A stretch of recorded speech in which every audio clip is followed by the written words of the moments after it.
सर्वभ्यो नमः। आइए आज हम लोग तत्सम और तद्भव शब्द के बारे में जानते हैं। तत्सम शब्द की परिभाषा क्या है कि तत्सम शब्द वह है जो संस्कृत से बिना किसी बदलाव के सीधे हिंदी भाषा में आए हों, उन शब्दों को तत्सम शब्द कहते हैं। जैसे अग्नि, दुग्ध, आम्र, कर्ण, अस्थि, कर्म, पुष्प, दंत, नेत्र, हस्त।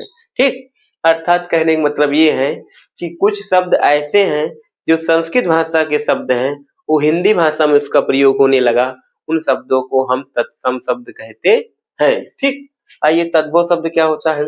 तद्भव शब्द वह शब्द हैं जो संस्कृत से विकसित होकर समय के साथ बदलकर हिंदी भाषा में आ गए हों, उन शब्दों को तद्भव शब्द कहते हैं। इसका मतलब ये होगा कि कुछ ऐसे शब्द हैं जो संस्कृत के शब्द थे, आज उसमें कुछ समय के साथ बदलाव हो गया है, उन शब्दों को और कोई शब्द नाम दे दिए हैं। जैसे अग्नि को हम लोग आग कहते हैं, तो ये अग्नि हमारा तत्सम शब्द था और इसी में कुछ बदलाव हो गया समय के साथ, ये शब्द क्या कहलाएंगे, तद्भव कहलाएंगे। इधर दुग्ध था, दुग्ध को क्या कहेंगे, दूध कहेंगे। आम्र था, आम्र को हम आम कहते हैं। कर्ण है, कर्ण को हम कान कहते हैं। अस्थि को हड्डी कहते हैं।